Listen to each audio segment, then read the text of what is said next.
I experienced like my first friend get killed.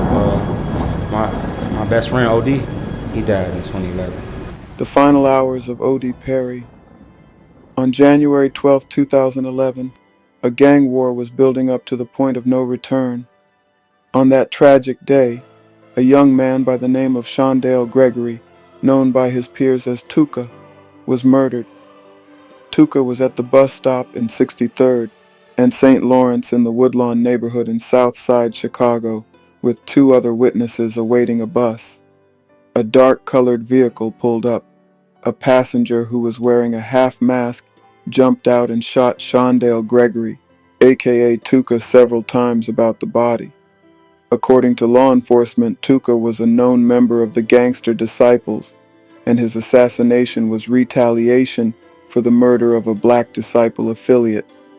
That one death would become infamous as a pivotal moment in the gang violence in Chicago, and even more, for the life of a Chicago native by the name of Odee Perry. On August 10, 2011, it was a regular day in the neighborhood as it pertains to the youths accustomed to the dangers of the region in which gang territory has been the cause of many altercations. People were on their normal commute along Kings Drive where the Parkway Gardens was situation, some walking, driving, others riding bikes up and down the street, past Sammy's Grill and Restaurant. Odee Perry was one around the area on that date.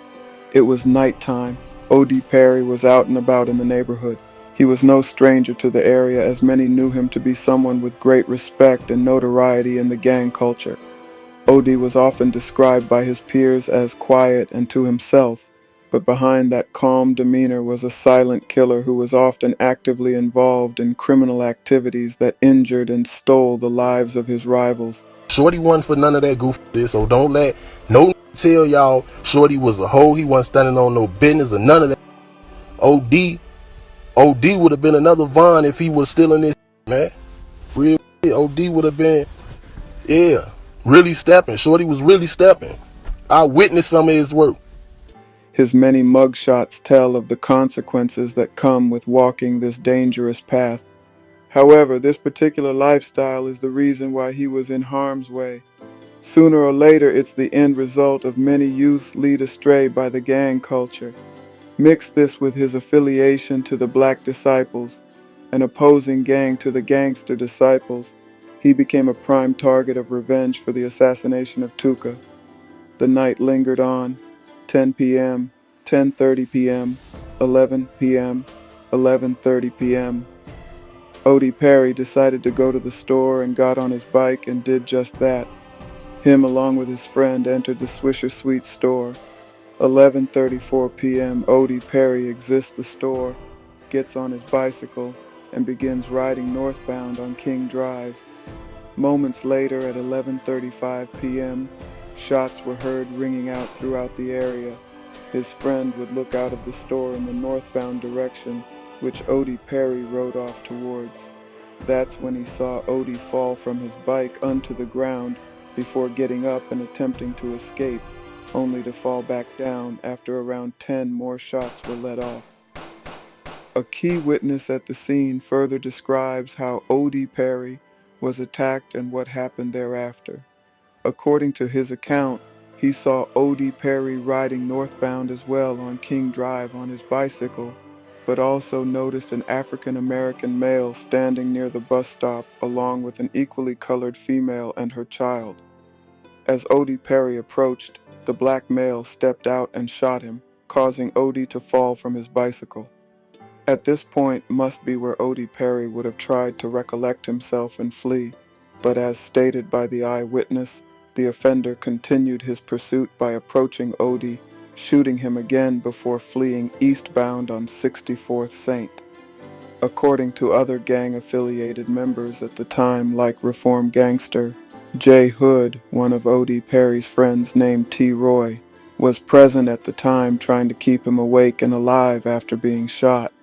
He alleges T. Roy was the one who heard Odee Perry's last words, "They got me, bro." Returning to the eyewitness statements, he also vaguely recalled another offender partaking in the attack, but was unable to recall where they came from or where they would have escaped to. Officers would respond to dispatcher's call of a person shot. Upon arrival, the responding officers would discover Odee Perry laying in the street, injured by what they believed was one gunshot, wound about the right side of the neck. Bleeding out on the floor, medical personnel on site at the moment sprung into action to save his life, rushing him to Stroger Hospital. The time was counting down on the clock. Odee Perry was literally fighting for his life.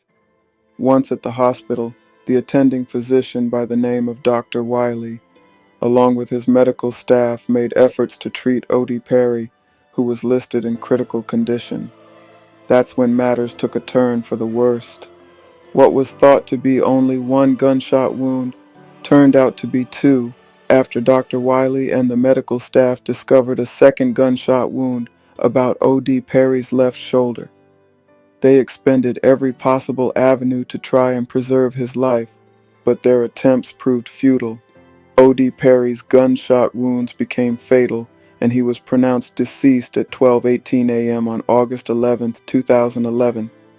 According to the autopsy, Odee Perry's official cause of death was due to multiple gunshot wounds. One bullet entered the front mid-left side of the neck, exiting near the upper left arm, and a second gunshot wound entered and exited the mid-left buttock. News of Odee Perry's passing would shake the community. It was one of the first major deaths due to the gang violence many young affiliates experienced around that time. It sent shockwaves throughout the community, leaving scars that some say, to this day, they still struggle with overcoming. Investigators were now tasked with trying to piece together the brazen murder.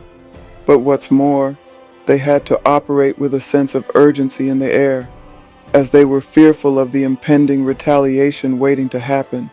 Rumors began circulating that Odee Perry's passing was from a rival gang retaliating for the death of Shondale Gregory, aka Tooka. It's alleged that in order to make a statement, they assassinated Odee Perry on Tooka's birthday.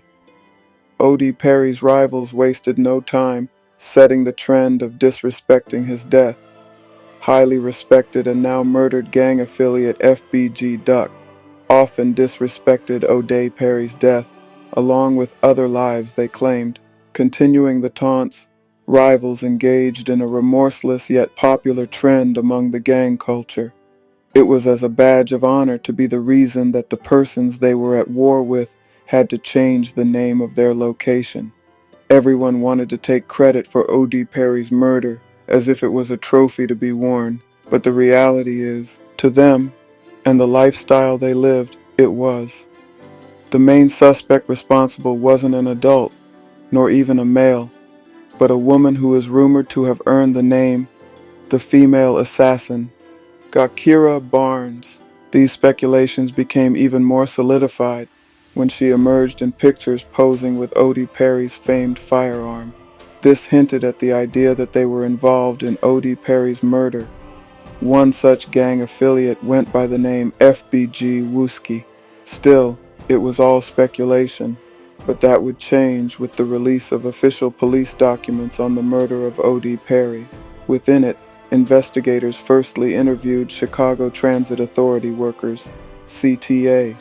One CTA janitor recalls seeing two male blacks run from the area of the shooting and enter a silver four-door vehicle, possible a Chevy Malibu or Impala.